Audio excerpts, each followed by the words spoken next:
kureba plan yose ukuntu ibintu bihagaze, you understand, yeah? So trust me, uri kuvugana na experience kata ibintu byose nkubwira uvuga ngo yeah, just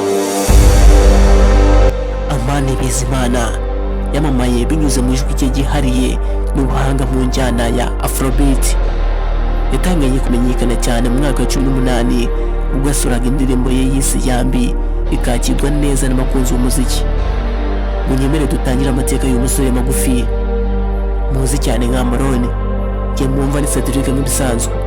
Yigo Magic TV Rwanda ni gutraka na subscribe ubikore kugira ngo usobanukirwe neza n'amateka y'ibyamamare mu Rwanda ndetse no hanze yabyo. Bayikazi.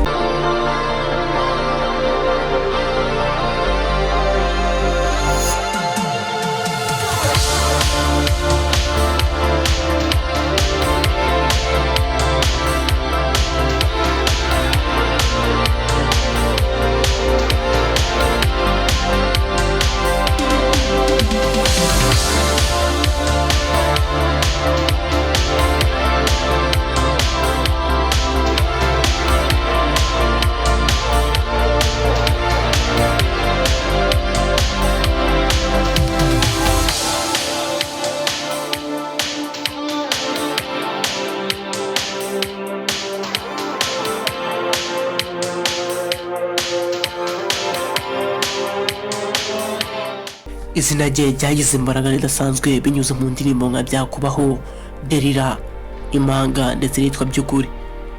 Umwe mu mubiri ikomeye yamuzamuye igihe yaririmbiraga mu gitaramo cya Band Boy mu Rwanda, Kigali Experience muri 2019. Yatunguranye ubwo yajyaga ku rubyiniro abantu bose bakaririmbana nawe indirimbo yitwa Byakubaho ijambo kurindi, bituma afatwa nk'umwe mu bahanzi bafite ahazaza heza.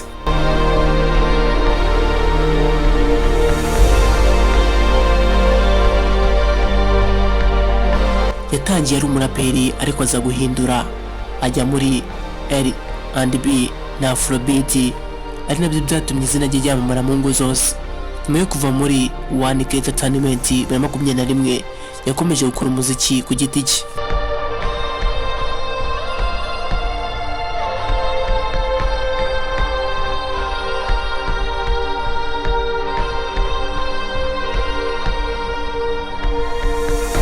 Amaloni yakomeje kwamamara kandi mu bihe bya vuba binyuze mu ndirimbo yise Ni Imana yasohotse mu mpera za 2025, akagira abayirebye icyo bita views barenga miliyoni imwe mu gihe gito, ndetse n'indirimbo nka Impunzi yasohotse muri Gashyantare 2026.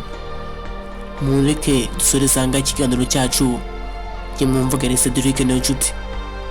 Yigo Magic TV Rwanda niba utarakana subscribe ubikore kugira ngo tubane byacu ku bukene ko bwije. Zaruta.